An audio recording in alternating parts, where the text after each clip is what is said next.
साथ में आपको इस्लाम की भी डेवलपमेंट में बताऊंगा। मैंने इस्लाम के बारे में काफी इंटेंसिव चर्चा की है। याद करिए हमने पिछले चैप्टर्स में आपसे शिया सुन्नी का जो डिफरेंस है उसके बारे में बात की थी, जिस तरीके से दो सेक्शंस डेवलप हो गए इस्लाम में उसके बारे में हमने बात की थी। यहां पर आपको एक और सेक्शन या फिर एक और आइडियाज मिलने वाले हैं जिसको आप सूफिज्म कहेंगे। जिस तरीके से आपके हिंदुइज्म में सेंट्स पोएट्स का डेवलपमेंट होता है उसी तरीके से यहां पर भी आपको संत देखने मिलने वाले हैं। यहाँ पर बहुत सारी कॉमननेस होने वाली, बहुत सारी चीजें कॉमन होने वाली हैं आपके सूफीज में और आपके जो संत हैं उनमें। कहा जाता था कि जो सूफीज और संत हैं दोनों के जो आइडियाज हैं ये एक दूसरे से सीखते हैं, एक दूसरे के आइडियाज को इंटरचेंज करते हैं। अब हम सूफीज की बात करें तो सूफीज को मुस्लिम मिस्टिक कहा जाता था। ये जो आपका रिलीजियोसिटी है उसको सीधा रिजेक्ट कर देते थे, सिरे से नकार देते थे। ये कहते थे ईश्वर को पाने का एक ही रास्ता है, उससे प्रेम करो, उसकी भक्ति करो, तभी आपको ईश्वर मिलने वाला है, ये कहा जाता था। और साथ में आप अपने जो ह्यूमन बींग्स है, जो आपके फेलो ह्यूमन बींग्स हैं, उनके साथ कंपैशन रखें, उनके दर्द को समझें, उनकी परेशानियों को हल करने का प्रयास करें, उनके दर्द को बांटने का प्रयास करें। इस तरीके की बात की जाती थी। याद करिए इस्लाम हमेशा एक ही बात कहता है कि एक ही भगवान है जिसको अल्लाह कहा जाता है।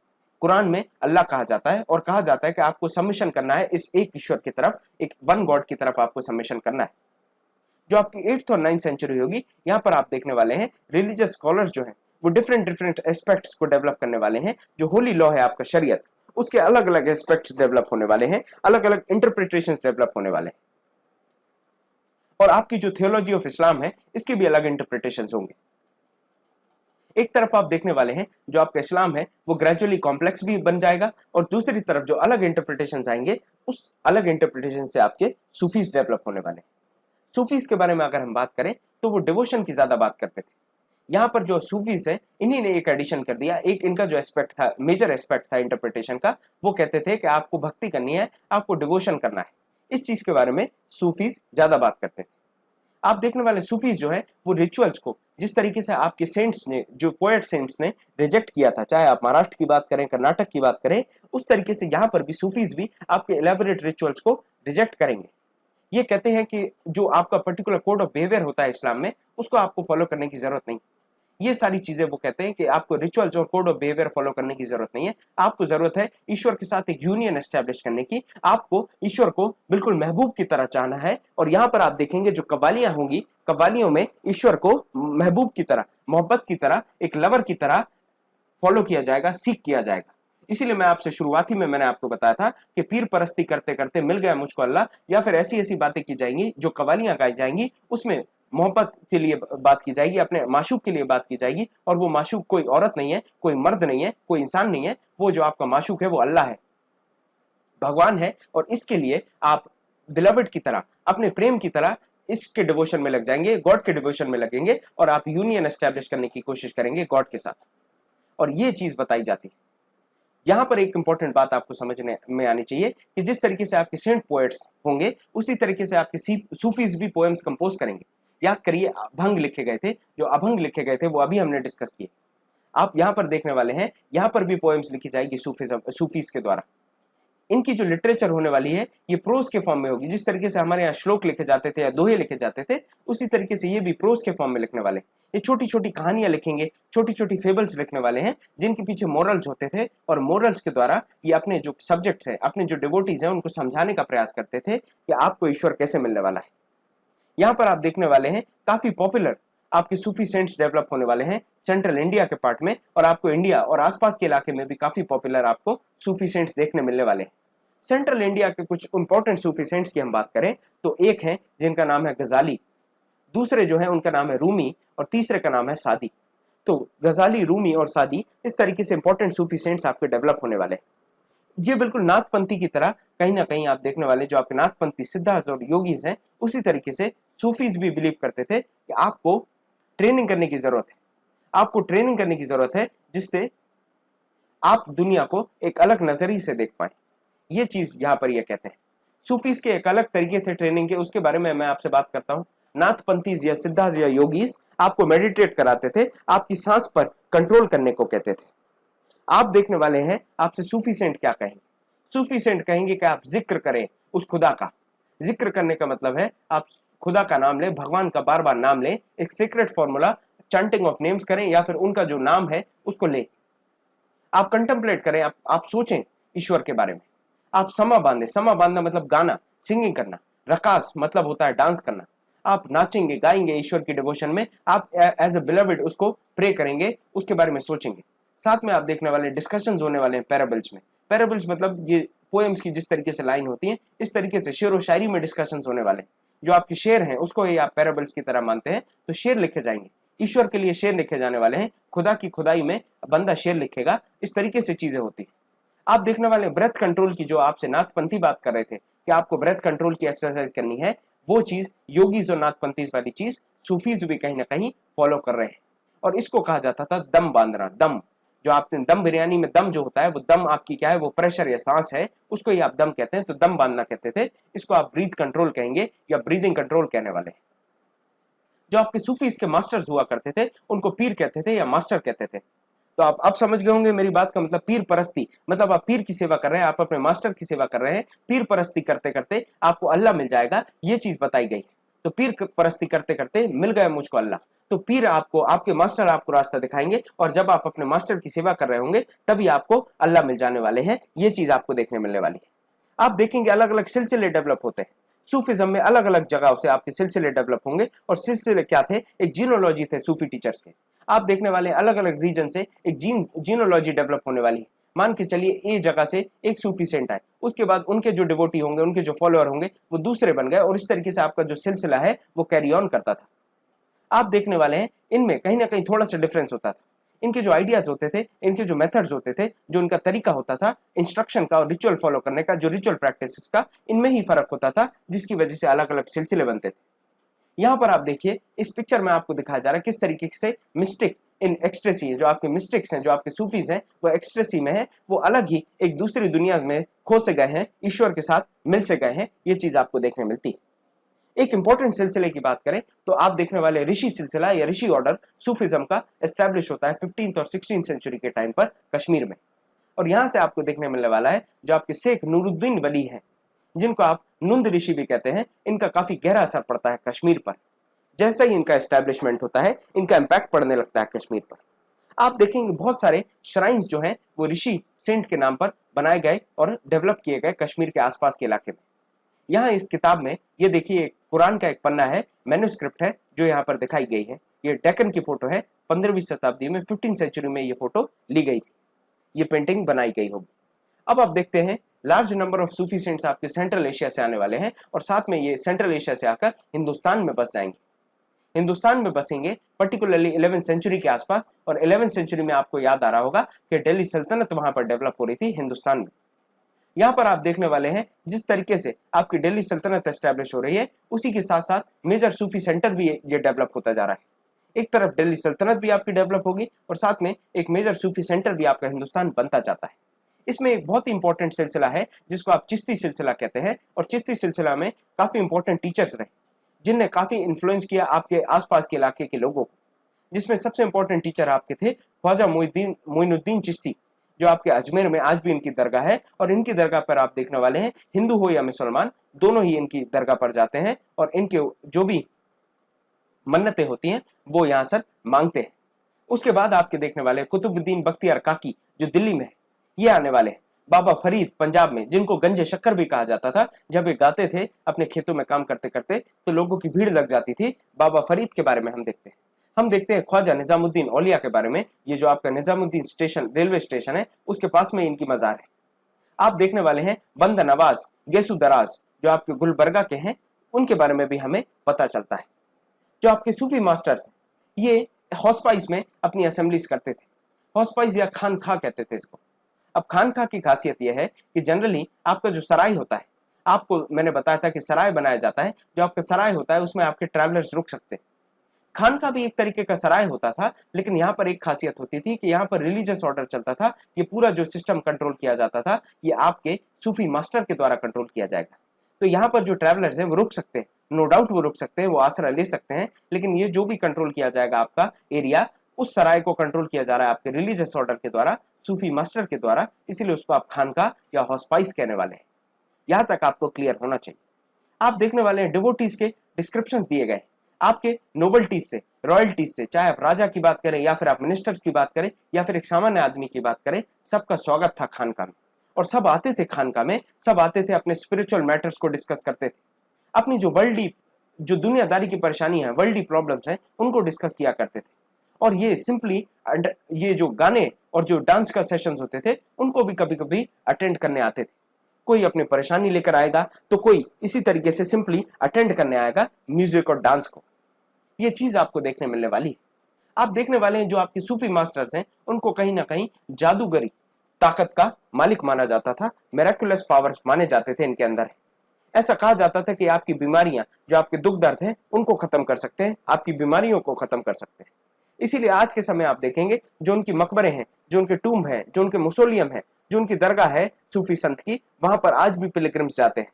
चाहे आप बात करें निजामुद्दीन औलिया की, या फिर आप बात करें मुइनुद्दीन चिश्ती की, अजमेर की बात करें या दिल्ली की बात करें, हर जगह आपको देखने मिलने वाला है कि लोगों की कतार लगी रहती है, पिलग्रिमेज आते रहते हैं, आपके पिलग्रिम आते रहते हैं। हाजी अली की दरगाह के बारे में भी आपको मालूम होगा। इस तरीके से ये सारी चीजें चलती रहती है।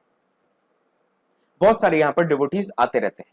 यहाँ पर देखिए, ये जो फोटो है यहाँ पर दिखाई दे रहा है आपका किस तरीके से एक सूफी श्राइन है, जहां पर विजिटर्स आ रहे हैं, हर कास्ट से, हर क्रीड से, हर रिलीजन से यहाँ पर आपको दिखने वाले हैं आपके डिवोटीज।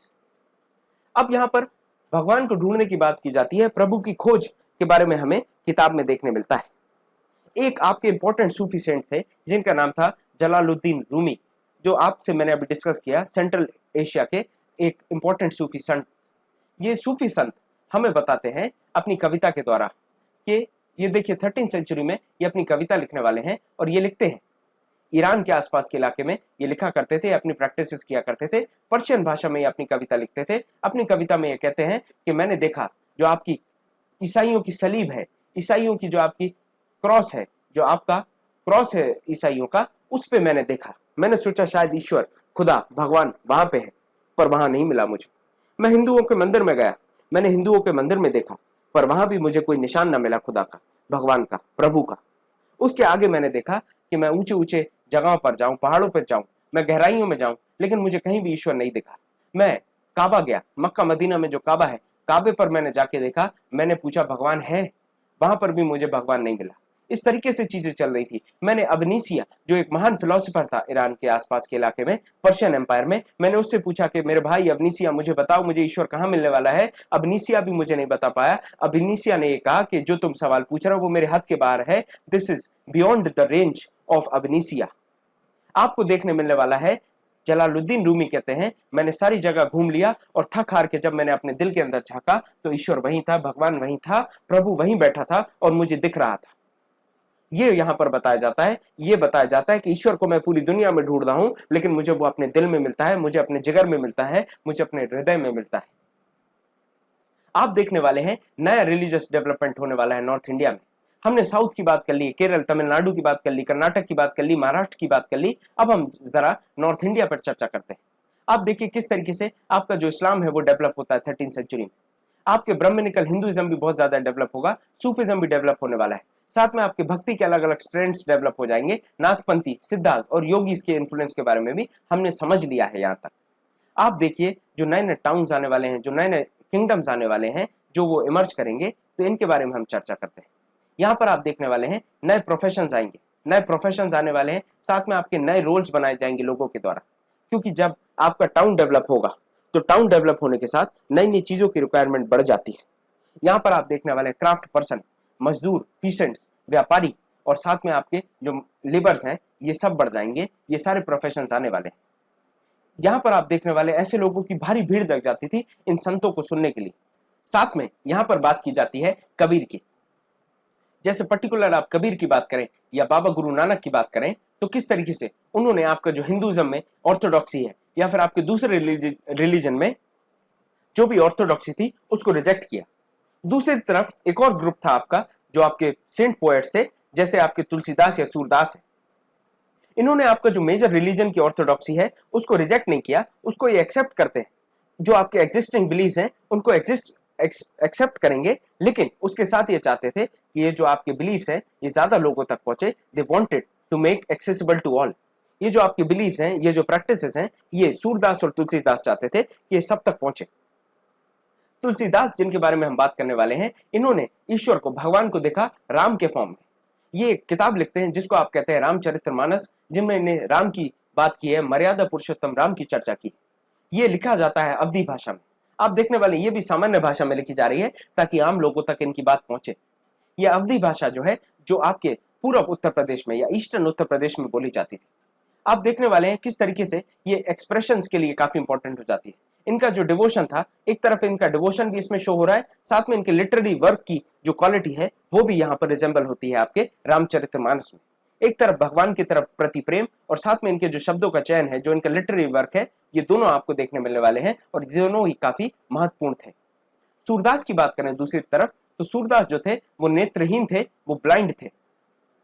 ये काफी बड़े डिवोटी थे कृष्ण के, ये कृष्ण के बहुत बड़े डिवोटी थे। आप देखने वाले हैं ये कॉम्पोजिशंस करने वाले हैं इंपॉर्टेंट किताबों का, जिनमें से कुछ हैं सुरसागर, सुरसावली, साथ में आप साहित्य लहरी, इस तरीके की आपको बहुत सारी किताबें, बहुत सारे कंपाइलेशन और कॉम्पोजिशन मिलने वाले। यहाँ पर कहा जाता था कि सूरदास ब्लाइंड थे, लेकिन उसके बाद भी वो आंखें बंद करके मथुरा वृंदावन में आप देखने वाले हैं ईश्वर का दर्शन कर लेते थे। इतनी ज्यादा इनको डिवोशन से शक्ति मिली थी, इतनी ज्यादा इनको भक्ति से शक्ति मिली थी। आप इसी टाइम पे जो तुलसीदास और सूरदास का टाइम है, इसी कंटेम्परेरी टाइम में आपको शंकरदेव के बारे में पता चलने वाला है, जो असम के आसपास के इलाके में 15th सेंचुरी में थे। ये एम्फसाइज करते हैं विष्णु के डिवोशन के बारे में, विष्णु की जो पूजा है, विष्णु की भक्ति के बारे में ये एम्फसाइज करेंगे। और ये आपके पोएम्स कंपोज करने वाले हैं असमीज में, जो असमी भाषा है उसमें आपके पोएम्स और प्लेस को कंपोज करने वाले हैं। यहाँ पर इन्हें एक और प्रैक्टिस चालू की जिसको आप नाम घर्ष कहते हैं। नाम घर्ष का अर्थ होता है आप घर में भगवान का नाम लेने वाले हैं, भगवान की पूजा करने वाले हैं और इसको आप हर दिन रिपीट करने वाले हैं। और ये जो है आप हर दिन दिन प्रतिदिन दैनिक क्रिया की तरह आप इस चीज को करने वाले हैं। आप देखने वाले जो शंकर देव है, उनकी जो आपका डिवोशन है उसका एसेंस था एक सरना नमा धर्मा, मतलब है supreme surrender to the one. आप एक ईश्वर को सरेंडर कर देंगे, आप उस एक ईश्वर की भक्ति में लीन हो जाएंगे। जो आपके शंकर देव है, ये आपकी जो भी टीचिंग्स देते थे वो भगवत गीता पर बेस्ड थी और भगवत पुराण पर बेस्ड थी। तो उनकी जो भी टीचिंग्स थी उसका आधार भगवत गीता या भगवत पुराण था। आप देखने वाले हैं किस तरीके से एनकरेजमेंट किया जाएगा शास्त्रों का, और साथ में आपको देखने मिलने वाला है मोनेस्ट्रीज भी खोली जाएंगी जिसमें आपको ट्रांसमिशन ऑफ नॉलेज होने वाला है। एक जगह से दूसरी जगह, एक आदमी से दूसरे आदमी तक जो नॉलेज ट्रांसमिट होने वाली है वो शास्त्रों से और मोनेस्ट्रीज से होने वाली है। ये भी आपके शंकरदेव एनकरेज करते हैं। साथ में आप देखने वाले इनका जो मेजर कॉम्पोजिशन है उसको कीर्तना घोषा कहा जाता है। जो कीर्तना घोषा है ये काफी इंपॉर्टेंट आपका कॉम्पोजिशन है शंकरदेव का असमीज भाषा में लिखा हुआ।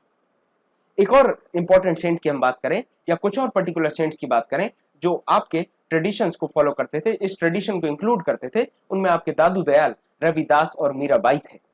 मीराबाई के बारे में अगर हम बात करें तो मीराबाई एक राजपूत प्रिंसेस हुआ करती थी जिनकी शादी एक रॉयल फैमिली में हो गई थी। मेवाड़ में 16वीं शताब्दी में 16th सेंचुरी में मीराबाई की शादी होती है। आप देखने वाली जो मीराबाई हैं वो रविदास जो एक अनटचेबल थे उनकी डिसाइपल बनती है, उनकी शिष्य बन जाती है। यहाँ पर आपको देखने मिलने वाला है जो मीराबाई हैं वो कृष्ण की भक्ति में लीन हो जाती हैं, कृष्ण की भक्ति करती हैं और उनके नाम पर उनके लिए बहुत सारे भजन लिखने वाली। और यहाँ पर इनके भजन में इनकी भक्ति साफ साफ नजर आती थी, इनकी भक्ति, इनकी भावनाएं उन्हीं भजनों में झलकती थी। यहाँ पर ये अपने सॉन्ग्स लिखा करती थी जिसमें ये ओपनली जो आपके अपर कास्ट हैं उनको क्रिटिसाइज करेंगे, उनको चैलेंज करा करती थी। जो उनके बनाए हुए नॉर्म्स हैं, जो उनके रीति रिवाज है, उनको चैलेंज किया करती थी। और इस वजह से ये जो आम लोगों में काफी पॉपुलर हो जाती है राजस्थान और गुजरात के इलाके में। और यहाँ पर हम एक पर्टिकुलर जो मीराबाई ने आपके भजन लिखे हैं, वर्सेस लिखे हैं, उसकी चर्चा करें तो यहाँ पर लिखा है बियॉन्ड रानास पैलेस। जो राणा मतलब उनके हस्बैंड है उनको रेफर किया जा रहा है और कहा जा रहा है कि जो आपके राणा है उनके पैलेस से हटके, उनके पैलेस से दूर। यहाँ पर एक तरफ राणा को कृष्ण भी माना गया है और दूसरी तरफ राणा को कहीं ना कहीं उनके पति की भी बात की गई। यहाँ पर आप देखेंगे मीराबाई अपने कंपोजिशन में कहती हैं कि राणा जी आप क्यों मुझसे इतना नाराज है। मैंने ये जो भी सारे आपकी हदें हैं, चाहे आपकी जो शर्म की हद है, हया की हद है, ये सारी अलग हो गई है। मेरे जीवन में ये मोह माया का कोई काम नहीं है। आप देखने वाले हैं जो आपका डेकोरम होता है, ये नकली डेकोरम, ये नकली जो आपकी मान मर्यादा है, इन सबको मैंने छोड़ दिया है। जो प्रिंसली लाइफ की ये जो आडंबर है इनको मैंने छोड़ दिया है और मैंने जो हमारा शहर है उसको भी छोड़ दिया है, जो आपका शहर है उसको भी छोड़ दिया। आप फिर भी मुझसे गुस्सा है, आप तब भी मुझसे नाराज है। आपने मुझे जहर दिया एक प्याले में भर के, मैं उसको पी गई। हंसते हंसते मैंने उसको पी लिया, और उसके बाद भी आप मुझसे नाराज हैं। आप मुझे मिटाना चाहते थे, आप मुझे डिस्ट्रॉय करना चाहते थे, और आप तब भी मुझसे नाराज हैं। इस तरीके से कहीं ना कहीं मीराबाई अपनी बात रखती हैं अपने भजनों के द्वारा, अपने राइटिंग्स कॉम्पोजिशंस के द्वारा।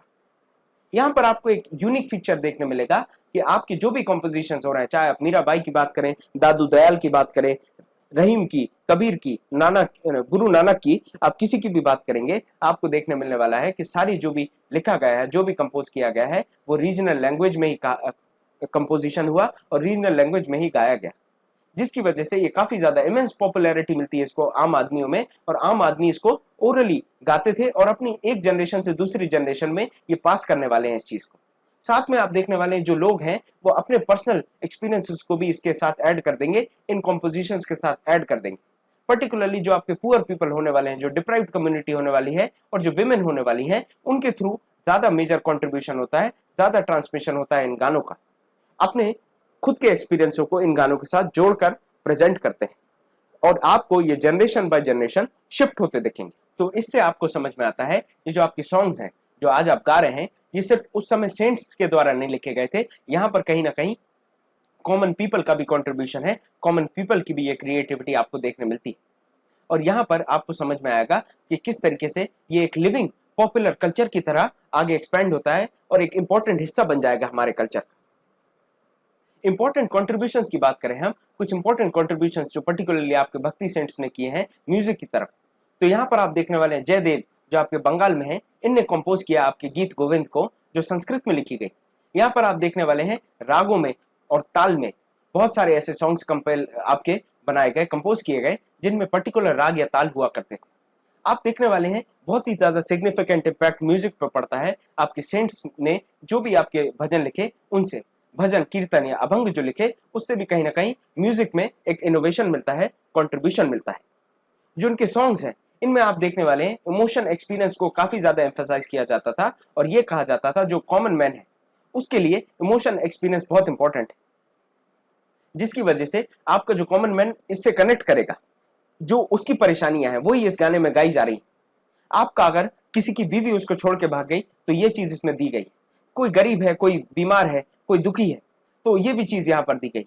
किसी के जो लव्ड वंस हैं, चाहे उसका बाप है, उसकी माँ हो, उसका बच्चा हो, कोई भी मर गया, उसकी भी कहानी अगर यहाँ पर दी है तो वो भी कहीं ना कहीं आपका जो ट्रेमेंडस अपील जनरेट करेगा, जो कॉमन मासेस हैं वो इनके गानों से कनेक्ट कर पाएंगे।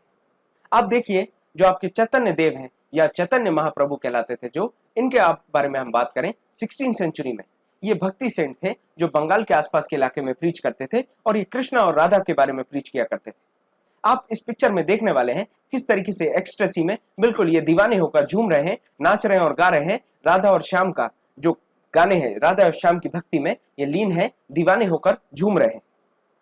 हम मैप में समझने का प्रयास करते हैं कुछ इंपॉर्टेंट आपके भक्ति सेंट्स, आपके जो सेंट्स एंड पोएट्स हैं वो कहां कहां ज्योग्राफिकली पाए जाते हैं। शंकर देव की अगर मैं बात करूं तो आसाम के आसपास के इलाके में अभी हमने चर्चा की।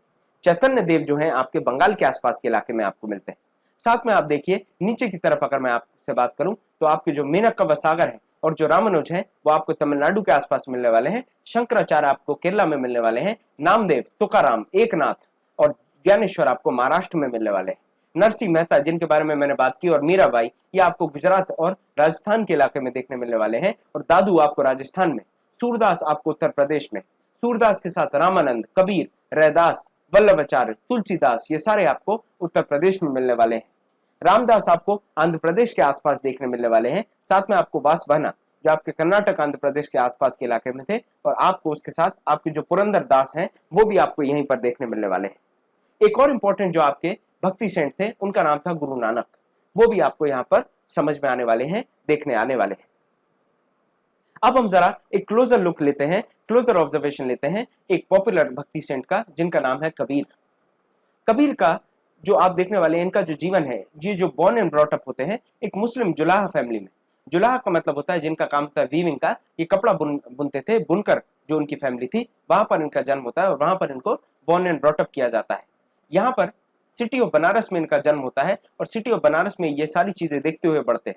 आप बनारस को जानते हैं वो हिंदू रिचुअल्स के लिए कितना ज्यादा इंपॉर्टेंट जगह है, चाहे आप बात करें काशी विश्वनाथ की या फिर आप बात करें हरिश्चंद्र घाट की। ये जो इंपॉर्टेंट जगह है बहुत ज्यादा अपीलिंग है आपके हिंदुइज्म के लिए, और साथ में ये बहुत ही इंपॉर्टेंट सेंटर बन गया था आपके मुस्लिम्स या फिर इस्लामिक प्रैक्टिसेस के लिए।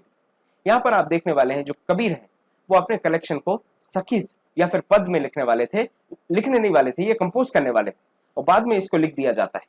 आप देखने वाले हैं ये खुद लिखते थे, कंपोज करते थे और इनको गाया जाता था। जो आसपास लोग घूमते थे वो गा देते थे, जो आपके वेंडरर्स हैं वो गाएंगे, या फिर यही घूमते फिरते अपने जो भी गाने हैं, अपने जो भी कंपोजिशन है उसको गाते रहते थे। इस तरीके की चीजें होती थी। यहाँ पर कहीं ना कहीं बताया जाता है कबीर किस तरीके से, कबीर की जो कॉम्पोजिशन है, जो दोहे हैं, आपने अपने स्कूल के टाइम पे भी पढ़े होंगे कबीर के दोहे। कबीर बाजार में निकले, उनने इस तरीके से एक दोहा है, ना कहू से बैर, कबीर निकला बाजार में पूछे सबकी खैर, ना कहू से दोस्ती ना कहू से बैर। इस तरीके के बहुत सारे आपने दोहे पढ़े होंगे अपने स्कूल में, आपको याद आ रहे होंगे। रहीम के भी दोहे आपने पढ़े होंगे, आपने पढ़ा होगा, रहीमन पानी राखिए बिन पानी सब सून, पानी गयो जो उबरो मोती मानस चून। इस तरीके के बहुत सारे आपने दोहे पढ़े होंगे, चाहे आप कबीर की बात करें या रहीम की बात करें, और ये कॉम्पोजिशन आपको सुनने मिलेंगे। फ्यूचर में आपको यही कॉम्पोजिशन प्रिजर्व किए जाएंगे, चाहे आप गुरु ग्रंथ साहिब की बात करें जो कि एक होली स्कल्पचर है, एक होली टेक्स्ट है आपके सिख के लिए। साथ में आप देखने वाले पंचवानी और बीजक में भी कहीं ना कहीं कबीर की कॉम्पोजिशंस को सेव करके प्रिजर्व करके रखा जाएगा। जो आपके लैंग्वेज ऑफ पोएट्री होने वाली है, जो भाषा होने वाली है, अभी तक आप समझ गए होंगे कि वो रीजनल लैंग्वेज होगी। यहाँ पर आप देखिए जो आपकी स्पोकन हिंदी होती थी उसी में ये अपने कपलेट्स या अपनी पोएट्री लिखा करते थे, जिससे सामान्य आदमी तक पहुंच पाए। साथ में आप देखने वाले हैं इनकी जो लैंग्वेज है वो कहीं ना कहीं क्रिप्टिक हुआ करती थी, क्रिप्टिक लैंग्वेज हुआ करती थी। क्रिप्टिक लैंग्वेज का मतलब यह है कि ये कहीं पे तीर और कहीं पे निशाना वाली बात किया करते थे। ये जो बात करना चाहते थे वो अपनी बात कह के निकल जाते थे, समझने वाला समझता रह जाता था लेकिन समझ नहीं पाता था। इसकी वजह से कहीं ना कहीं इनको फॉलो करने में डिफिकल्टी आती थी। ये चीज भी आपको कबीर के बारे में समझ में आती है। अब आप देखिए जो कबीर की टीचिंग्स हैं वो कहाँ किस पॉइंट पे बेस्ड थी, तो उनका आधार था, आप देखने वाले हैं ये वेहेमेंटली अपोज करने वाले हैं जो आपके मेजर रिलीजियस ट्रेडिशंस, आपके जो मेजर रिलीजियस ट्रेडिशंस हैं उनको ये रिजेक्ट करने वाले हैं। ये ओपनली रिडिक्यूल करते थे, ओपनली मजाक उड़ाते थे आपके एक्सटर्नल वर्शिप्स का, चाहे आप बात करें ब्राह्मण्स की या फिर इस्लाम की। ये बात करते थे कि किस तरीके से ये आडंबर है जो आप एक्सटर्नल वर्शिप कर रहे हैं, ये किसी काम का नहीं है। यहाँ पर ये आपके प्रीस्टली क्लास का मजाक उड़ाते थे और कास्ट सिस्टम का भी मजाक उड़ाया करते थे। ये कहते थे जब इंसान एक बनाया गया तो इसको क्यों बांट दिया तुमने, और तुमने ही बांटा है, भगवान ने थोड़ी ये बांट के भेजा है। इस तरीके की बात कबीर किया करते थे। कबीर कहते थे कि जो ईश्वर है, जो सुप्रीम गॉड है, जो परम पिता है, जो आपके परम गॉड है, उनका कोई शेप नहीं है, वो फॉर्मलेस है, वो कोई फॉर्म नहीं है, उनका कोई शेप नहीं है। आप उनकी मूर्ति नहीं बना सकते क्योंकि आपको पता नहीं है वो कैसे दिखते हैं, क्योंकि उनका कोई फॉर्म ही नहीं। आप देखने वाले हैं वो अपने सेल्वेशन के पाथ के बारे में डिस्कस करेंगे, और उनका जो सेल्वेशन का पाथ है भक्ति है। आपके कबीर कहते हैं कि अगर आपको निर्वाण चाहिए, आपको मोक्ष चाहिए, आपको केवल्य चाहिए, तो उसका एक ही रास्ता है, वो है भक्ति और डिवोशन, उसके अलावा कोई दूसरा रास्ता नहीं है। यहाँ पर ये कोशिश करने वाले हैं अपनी जो टीचिंग्स है उससे सबको इन्फ्लुएंस करें, और आप देखेंगे इनके जो फॉलोअर्स हैं हिंदूज में भी होते हैं और मुस्लिम्स में भी, दोनों इनके फॉलोअर्स बनते हैं, चाहे आप हिंदूज की बात करें या फिर मुस्लिम्स की। आप देखिए यहाँ पर कबीर सच की तलाश में ये अपने कॉम्पोजिशंस को हमारे साथ शेयर करते हैं। ये बोलते हैं, O Allah Ram, Allah Muslims, Ram Hindus, O Allah Ram present in all living beings, आप सारे लोगों में प्रेजेंट हो, हर इंसान के अंदर आप हो। फिर उसके बाद आप मर्सी क्यों नहीं शो करते, अपने जो ये सर्वेंट है, जो आपके स्लेव है, जो आपके गुलाम है, उसके ऊपर आप दया शो क्यों नहीं करते।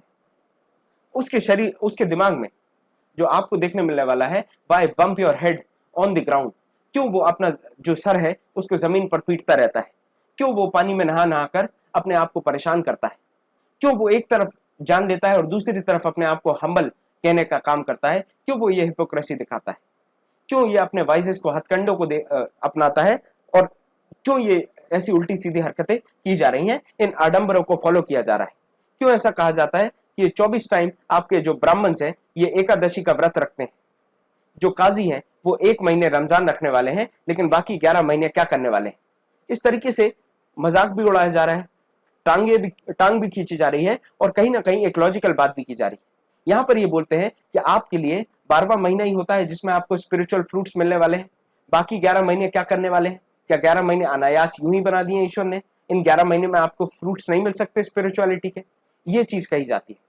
यहाँ पर कबीर कहते हैं जो हरि हैं वो कहा जाता है पूरब में बसते हैं, ईस्ट में बसते हैं, और कहा जाता है जो अल्लाह है वो आपके वेस्ट में बसते हैं, पश्चिम में बसते हैं। तो यहां से आपको ये नहीं समझ में आता कि हरि जो है आपके ईस्ट में है और अल्लाह वेस्ट में। तो आपको कहां ढूंढना है भगवान को, ईस्ट में जाके या वेस्ट में जाके? यहां कहा जाता है कि आपको इसको अपने दिल में ढूंढना है, ईश्वर को अपने दिल में ढूंढना है, क्योंकि आपको ईश्वर अपने दिल में ही मिलने वाला है, और यही वो जगह है, आपका दिल ही वो जगह है जहां रहीम और राम दोनों ही रहते हैं। ये आपको कबीर के कॉम्पोजिशन से समझ में आता है। हमने कबीर के बारे में समझ लिया, अब हम समझते हैं बाबा गुरु नानक के बारे में। तो बाबा गुरु नानक के बारे में बात करते हैं। उनका जन्म होता है तलवंडी में। तलवंडी जो है आज के समय में ननकाना साहिब के नाम से पॉपुलर है, और ये पाकिस्तान में है। ये काफी दूर दूर तक ट्रैवल करते हैं, बहुत दूर दूर तक ट्रैवल करते थे, और उसी जो उनका जो ट्रैवल होता था उसको आप उदासी कहते हैं। उदासी के नाम से पॉपुलर है। आपके जब गुरु नानक ने बहुत जगह पे, चाहे आप नेपाल की बात करें, श्रीलंका की बात करें, हर जगह इन्होंने ट्रैवल किया था। आप देखने वाले हैं फाइनली फिर ये अपना डेरा डालने वाले हैं करतारपुर में, जो आपका आज के समय में डेरा बाबा नानक के नाम से रावी नदी के पास पर पॉपुलर है। यहाँ पर आप देखेंगे रेगुलर वर्शिप होने वाली है, और यहाँ पर हाइम्स गाई जाएंगी। यहाँ पर कुछ पर्टिकुलर ऐसे गाने गाए जाते थे, हाइम्स गाई जाती थी दोहे या श्लोक की तरह। यहाँ पर इनके फॉलोअर्स भी धीरे धीरे बढ़ने लगेंगे। एक इंपॉर्टेंट बात जो यहाँ पर आपको देखने मिलने वाली है कि यहाँ पर जो भी इनके फॉलोअर्स होते थे, वो किसी भी कास्ट के हों, क्रीड के हों या जेंडर के हों, वो मिलके खाना खाया करते थे, वो साथ में बैठकर खाना खाया करते थे, और एक कॉमन किचन हुआ करता था जिसको लंगर कहने वाले हैं। यहाँ पर आपको कास्ट डिस्क्रिमिनेशन, जेंडर डिस्क्रिमिनेशन जैसी कोई चीज नहीं देखने मिलेगी। यहाँ पर आप देखेंगे जो आपकी सीक्रेट स्पेस डेवलप की जाएगी, एक ऐसी जगह बनाई जाएगी जहां पर उनके फॉलोअर्स आकर रह सके, आराम कर सके। वो एक धर्मशाला की तरीके से थी, और इसी को आपने गुरुद्वारा कहा। ये भी गुरु नानक के द्वारा बनाई गई थी। आप देखने वाले हैं 1539 जब उनकी डेथ होती है, उसके पहले आपके गुरु नानक ने अपने सक्सेसर को अपॉइंट कर दिया था, जिसका नाम था लहना। ये लहना जो है यही बाद में गुरु अंगद के नाम से पॉपुलर होते हैं। यहां पर ऐसा माना जाता था कि जो आपके लहना है, ये जो गुरु अंगद हैं, ये बाबा गुरु नानक के ही हिस्से हैं, पार्ट हैं। गुरु अंगद के बारे में हम समझे तो इन्होंने जो बाबा गुरु नानक की टीचिंग्स थी उनको कंपाइल किया, उसके साथ एक न्यू स्क्रिप्ट ऐड की, जिसको गुरुमुखी कहा जाता था। आप देखने वाले हैं 3 सक्सेसर्स जो आपके गुरु अंगद के बाद आने वाले हैं, उनको भी आपके नानक के नाम से ही कहीं ना कहीं संबोधित किया जाता था। और फिर उसके बाद इनके जो कंपोजिशंस हैं वो धीरे धीरे बढ़ते जाएंगे, और इनको कंपाइल करने का जो काम है वो गुरु अर्जन करने वाले हैं 1604 में। यहां पर आप देखिए जो आपके गुरु नानक है यंग मैन की तरह दिखाए गए हैं, और ये आपके जो होली मैन है उन सब के साथ डिस्कशंस कर रहे हैं। अब मैं आपसे बात करता हूं किस तरीके से उनकी राइटिंग्स हुआ करती थी। जो आपकी कंपाइलेशन है, जो आपकी गुरुमुखी स्क्रिप्ट में है, उसमें आपको शेख फरीद, साथ में आपको संत कबीर, भगत नामदेव, गुरु तेग बहादुर, इन सब के आइडियाज आपको मिलने वाले हैं। इनकी सबकी राइटिंग्स आपको मिलने वाली है। आपके जो गुरु गोविंद, जो आपकी गुरु ग्रंथ साहिब है, उसमें आपको सबके राइटिंग्स मिलने वाली है। आप देखिए 1706 के आसपास इसको कंपाइल कर दिया जाता है गुरु तेग बहादुर के सन के द्वारा, जो सक्सेसर थे उनके, गुरु गोविंद सिंह। इसको आपने आज के समय में इसी को आप गुरु ग्रंथ साहिब कहते हैं, और ये एक होली स्क्रिप्चर है सिख के लिए। आप देखिए जो आपके बाबा गुरु नानक हैं, इनके फॉलोअर्स 16th सेंचुरी के आसपास पढ़ते हैं, और साथ में आप देखने वाले हैं इनके सक्सेसर्स के अंदर और ज्यादा एक्सपेंशन होगा, फॉलोअर्स में और ज्यादा इजाफा होने वाला है। पर्टिकुलरली जो आपके ट्रेडर्स हैं, एग्रीकल्चरिस्ट हैं, आर्टिसंस हैं और क्राफ्टमैन हैं, इनकी संख्या ज्यादा रहने वाली है। बाबा गुरु नानक हमेशा एक बात करते थे कि आप अपने गृहस्थ जीवन में, आप अपने हाउस होल्डर जैसी लाइफ जीकर भी आप बढ़िया तरीके से डिवोशन कर सकते हैं, आप मोक्ष पा सकते हैं, आप ईश्वर से जुड़ सकते हैं। यहाँ पर यह बताया जाता है कि आपको प्रोडक्टिव काम में जुड़ना है, आपको प्रोडक्टिविटी वाले कामों में जुड़ना है, और आपको यूजफुल ऑक्यूपेशंस करने हैं, ऐसे पेशे अपनाने हैं जिससे आप किसी की मदद कर पाए, आप कहीं काम आ पाए। इन्होंने कहीं ना कहीं एक और एक्सपेक्टेशन रखी कि आप फंड्स वगैरह भी देंगे, आप दान पुण्य भी करने वाले हैं अपनी कम्युनिटी में। साथ में आप देखने वाले हैं 17th सेंचुरी के आसपास गुरु रामदास, जो आपके रामदासपुर है अमृतसर में, वहां पर आपको हरमिंदर साहब, एक इंपॉर्टेंट गुरुद्वारा गोल्डन टेम्पल के नाम से जो आज पॉपुलर है, वो भी बनाया जाता है, उसको भी डेवलप किया जाता है। यहाँ पर आप देखेंगे वर्चुअली सेल्फ गवर्नमेंट थी यहाँ पर, और मॉडर्न हिस्टोरियंस ये मानते हैं कि अर्ली 17th सेंचुरी में सिख कम्युनिटी यहाँ पर इसको रेफर किया जाता था state with in a state के तौर पर। तो ये काफी इफेक्टिव बात है। आप देखने वाले हैं इसको किस तरीके से गवर्न किया जाता हो। आगे हम बात करें, जो आपके मुगल एम्परर हैं जहांगीर, इनको कहीं ना कहीं एक पोटेंशियल थ्रेट की तरह नजर आने लगे। आपके सिख, जो सिख कम्युनिटी है, उससे इनको थ्रेट समझ में आने लगा। और यहां पर आप देखेंगे जहांगीर गुरु तेग अर्जन देव को वो एग्जीक्यूट करा देंगे 1606 में। और इसके बाद आपकी जो सिख मूवमेंट है वो पॉलिटिसाइज हो जाएगी, राजनीतिक हो जाएगी। 17वीं सेंचुरी के आते आते तक आप देखने वाले हैं एक पर्टिकुलर खालसा करके एक इंस्टीट्यूशन डेवलप होगी, जो आपके गुरु गोविंद सिंह डेवलप कराने वाले हैं। ये जो कम्युनिटी होने वाली है, इसको आपकी जो सिख कम्युनिटी है उसको आप आगे जाकर खालसा पंथ कहने लगेंगे, जो कि एक पॉलिटिकल एंटिटी बन जाती है। आप देखने वाले हैं हिस्टोरिकल सिचुएशंस के हिसाब से इसमें चेंज आता है। 16th और 17th सेंचुरी के आसपास आप देखेंगे सिख जो है उनकी मूवमेंट डेवलप होती है, सिख मूवमेंट डेवलप हो जाती है। आपके जो गुरु नानक के आइडियाज थे उनके ऊपर हम बात करें, उनने काफी ह्यूज इंपैक्ट डाला आपकी इस पूरी डेवलपमेंट में। शुरुआती दौर से हम समझने का प्रयास करें तो गुरु नानक हमेशा बात करते थे कि एक ही ईश्वर को पूजते हैं हम, एक ही ईश्वर को हमें पूजना है, वन गॉड की बात किया करते थे। ये हमेशा कोशिश करते थे जो कास्ट, क्रीड एंड जेंडर है ये इररिलेवेंट है, इस चीज को ये बता पाए। आपको अगर लिबरेशन अटेन करनी है तो उससे कोई फर्क नहीं पड़ता आप किस कास्ट के हैं, किस क्रीड के हैं, या फिर आप मेल हैं या फीमेल हैं, इस तरीके से बताया गया। आपने जो आपके आइडियाज ऑफ लिबरेशन है उसको भी काफी अच्छे से समझाया। उन्होंने कहा कि आपकी जो लाइफ होनी चाहिए उसमें आपकी सोशल कमिटमेंट होनी चाहिए, आप दूसरों के काम आओ, इस तरीके से आपको अपना जीवन जीना चाहिए। गुरु नानक जो है वो पर्टिकुलरली 3 टर्म्स को यूज किया करते थे अपने एसेंस ऑफ टीचिंग को एक्सप्लेन करने के लिए। पर्टिकुलरली वो कहते थे नाम, दान और स्नान। तो नाम का मतलब है आपको ईश्वर का नाम लेते रहना है, आपको उनकी वर्शिप करनी है। दान का मतलब होता है आपको वेलफेयर करना है कम्युनिटी के लिए। और स्नान का मतलब होता है आपको प्योरिटी रखना है अपने कंडक्ट में। स्नान का मतलब ये नहीं है कि नहा लिया, स्नान का मतलब है आपको अपना जो कैरेक्टर है उसको कम्युनिटी में आपको अपना कैरेक्टर सही रखना है, आपको कैरेक्टर साफ रखना है, प्योर रखना है। इस चीज की बात गुरु नानक करते थे। आप उनकी टीचिंग्स के बारे में और अगर हम समझें तो उनकी टीचिंग्स को किस तरीके से याद किया जाता है, उसको आप कहते हैं नाम जपना, कीरत करना और वंद चखना। इस तरीके से इनकी टीचिंग्स को याद किया जाता है, जिनको अगर हम इंटरप्रेट करें तो इसका मतलब है right belief and worship, honest living, सच बोल के आप सच्चा जीवन जिए, एंड हेल्पिंग अदर्स। ये 3 जो आपके सेगमेंट्स हैं, जो 3 इंपॉर्टेंट प्रिंसिपल्स हैं, ये आपको गुरु नानक देते हैं। इस तरीके के आपको प्रिंसिपल्स जैनिज्म में भी मिलने वाले हैं, जिनको आप 3 रत्नास कहते थे, जिसमें आपको बताया जाता है राइट नॉलेज के बारे में, राइट फेथ के बारे में और राइट कंडक्ट के बारे में। और कहीं ना कहीं उसी तरीके की बात आपको गुरु नानक भी करते हुए समझ में आएगी।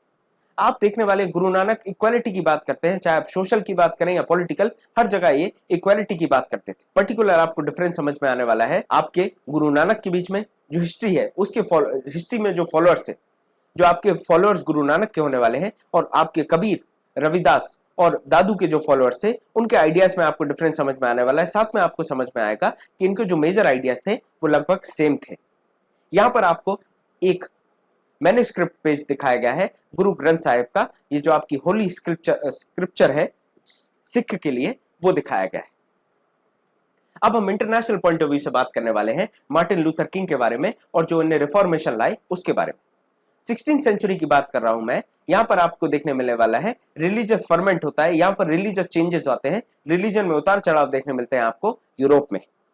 जिस तरीके से इंडिया में हो रहा था, रिलीजन में नई नई चीजें आ रही थी, नए नए इनोवेशंस हो रहे थे, उस तरीके से आपको यूरोप में भी देखने मिलेंगे। इसमें सबसे महत्वपूर्ण कुछ चेंजेस आ रहे थे, जिसमें एक इंपॉर्टेंट लीडर का रोल था जिनका नाम था मार्टिन लूथर किंग। इन्होंने क्रिश्चियनिटी में बदलाव के लिए काफी काम किए।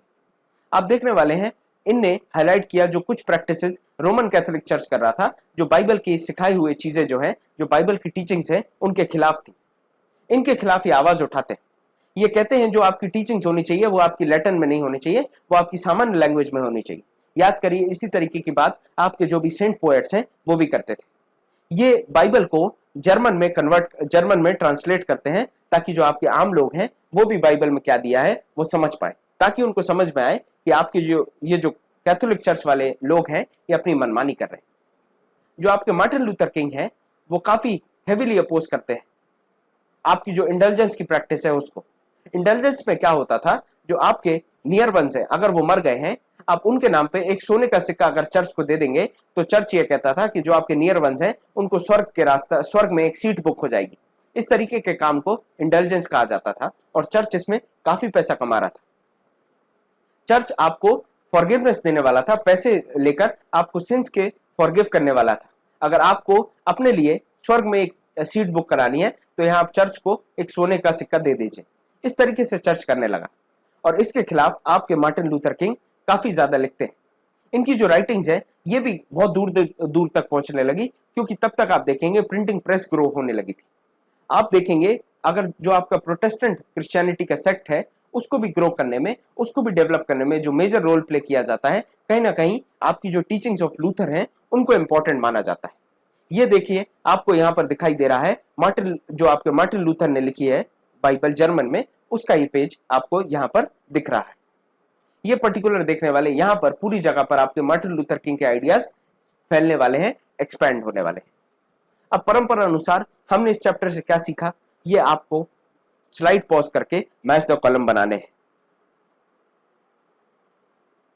उम्मीद करता हूं आपने मैच द कॉलम्स अपने स्तर पर बनाए होंगे।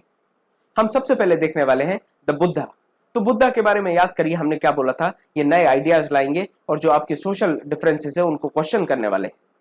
याद करिए आपसे शंकर देव के बारे में मैंने क्या कहा था। शंकर देव के बाद आप निजामुद्दीन औलिया की बात करें तो ये तो बड़ा सीधा साधा है। निजामुद्दीन औलिया जो है वो सूफी सेंट है।